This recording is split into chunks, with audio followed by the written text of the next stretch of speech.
Okay guys, so it's arrived. High School DD episode 24, second season, episode 12. So much stuff thrown at us in this season finale that I actually had to stop the video midway and just take a breather, cause I couldn't. There was so many. Even now I'm speechless, cause it was such a good episode. So pretty much everything we got in here was fights galore, except for the ending. The ending was really nice, well planned out. The fights we got in here were obviously Issei versus Valley. It was going to come one way or another. Also, we got Azazel against Catalea. Now this fight was awesome. Seeing the Governor General of the Fallen Angels going against the true descendant of the Devil King. We all know that Azazel has been doing research in sacred gear, so we can pretty much assume that he's a genius when it comes to these type of things. Azazel created an artificial sacred gear from the Dragon King Fafnir, and he was able to go into balance breaker mode with it. With that, he was able to kill Catalea. Excuse me. I mean, to think, if he could create an artificial sacred gear, maybe he could create some for the Grimoire group. Maybe. Or maybe he's already created some for the people of his organization for the Grigori. After that fight, Valley knocks him down, and it's revealed that Valley is the traitor. He has joined Chaos Brigade, which is being led by Ophis, the infinite dragon god, also known as the Uroboros. Valley said that him and the dragon god Ophis has no interest in world domination. They just want their own personal goals. Valley wants to fight strong people, and Ophis, I can't tell what her goal is for right now, because it would be a bit of a spoiler. But I'm just gonna say this: Ophis, I'm just gonna call Ophis a her because I consider Ophis a her. Where it's at in the light novels, Ophis is in the form of a girl. But since Ophis is a dragon god, Ophis has no gender. So I just call Ophis a girl, since the form that she's in now is a woman. But anyway, Ophis's goal is not what you would think it is. Being the boss of the terrorists, you would think that Ophis would want world domination, destruction, all, but that's not Ophis's goal. I can't reveal what it is again because that would be spoilers, but I think I might reveal it during my season 2 review. But anyway, Valley says that, and Valley and Azazel also reveal something about Valley himself, that he has the last name of Lucifer, which I revealed earlier in one of my episode reviews. I don't remember which one it was. It was probably about 4 episodes ago that I revealed Valley's last name. But anyway, his last name is Lucifer. He's a true descendant of the previous Devil King Lucifer. Obviously, the four Devil Kings died in the last Great War between the angels, fallen angels, and the devils. And with that, it was to be decided that 4 new Demon Kings would succeed them. But that would be going on to the next heir. But things led to other things, and the true descendants were cast out of the underworld. And 4 new Demon Kings surpassed them, which will be Serzex, Ajika Beelzebub, who will be revealed later, Seraphal Leviathan, and the other one whose name I forgot. I can't remember the 4th one. But yeah, besides that, Valley is also known as the true descendant of the Devil King, and he probably was going to be an heir, but he's only half. He's half demon, half human. So then we get our fight with Issei and Valley. I'm probably going to be skipping over some things in this video because they're not that relevant. But I might do them later on in my season 2 review. So anyway, the fight with Issei and Valley was so awesome. I don't know how I could describe it in words. But Issei finally goes into balance breaker mode because of the rings that Azazel gives him and because of the feelings he had. Now y'all know the sacred gears work and evolve to the whims or wills of the wielder, of the possessor. Valley says, you know what? It's a cruel fate. I have the blood of the true Devil King. Well, I have the blood of the former Devil King, and you're just a lowly human. Your bloodline has nothing significant in it. Everybody's human. You're human. You don't even have a line of magicians in your bloodline. This is what Valley is saying.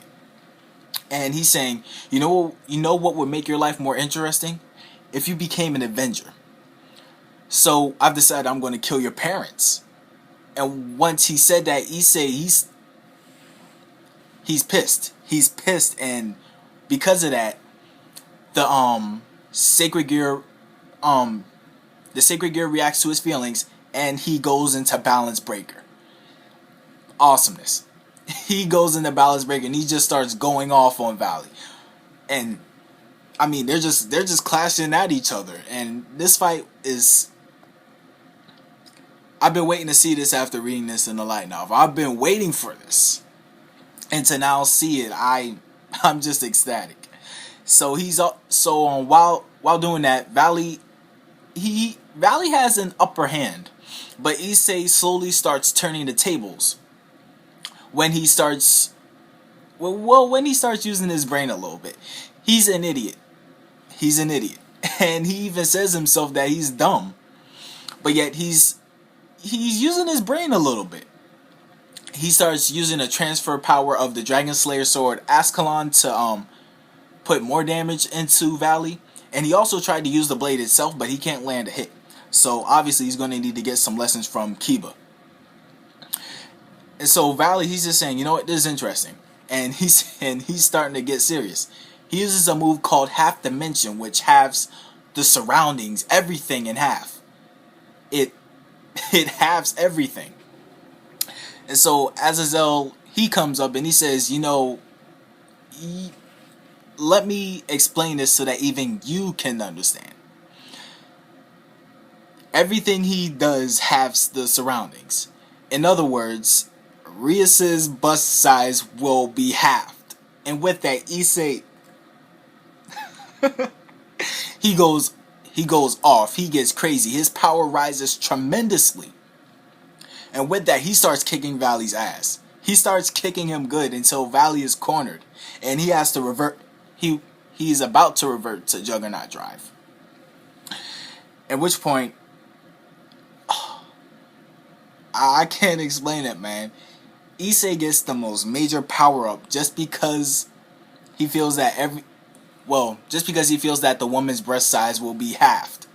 He's saying, "Oh, I'm done with this part. So anyway, Issei is able to back Valley up into a wall, and Valley starts to revert to something called Juggernaut Drive, but he doesn't do it.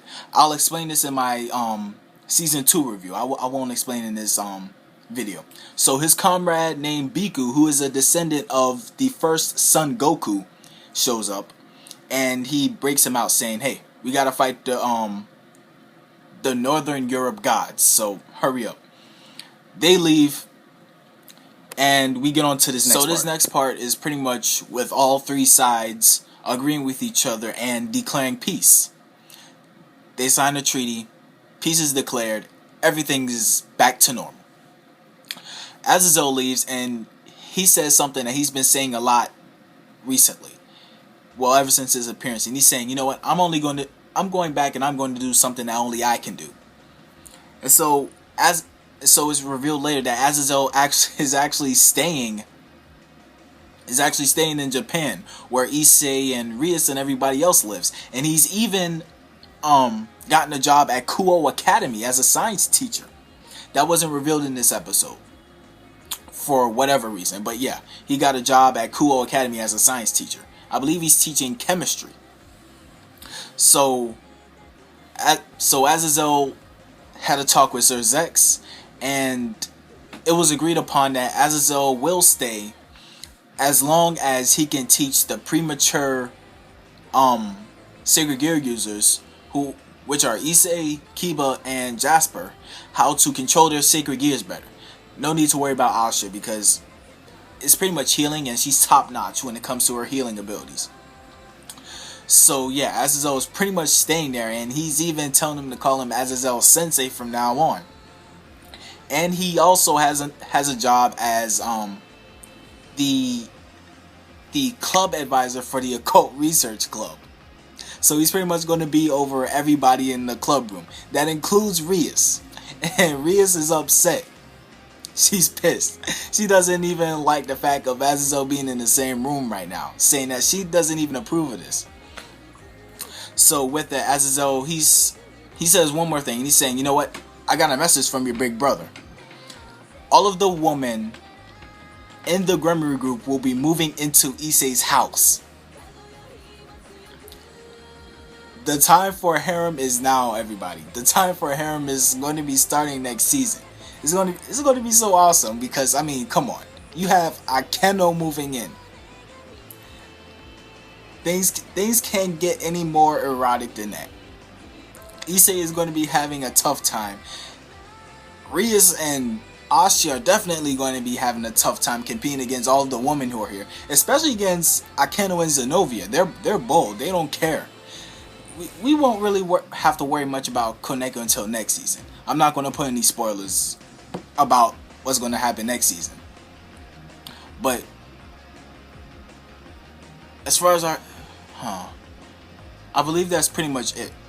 Also, Rias says one thing where she's saying that, you know what, I'm going to get my big brother to remodel this house over the summer since everybody seems to be moving in. So with that, that's the end of the episode. All of the women are moving in. Things can only go so much more from there. I mean, we have Rias, we have Akeno in the same household as Issei. Things can only get more erotic than this. So, guys, that ends my episode review. There's one more thing I gotta say. At the end of the first season, they did 6 specials. One was an OVA, and I think there were a few that were episode length. I can't quite remember. I actually have it on the DVDs. I'll go check that out later. But if they release an OVA and episode length specials, then I will review them. But if they're specials where they're just like 30 seconds, a minute, or 5 minutes or so, and it's not that relevant, then I won't review it. But if it is, then I'll review it. But only if they're like only if they're over 20 minutes, and if it's an OVA. OVAs are usually over 20 minutes, usually over 30 minutes at that. So guys, that ends my review. Rate, comment, subscribe. Peace out. I will catch you guys 3rd season, episode 1 of High School DD.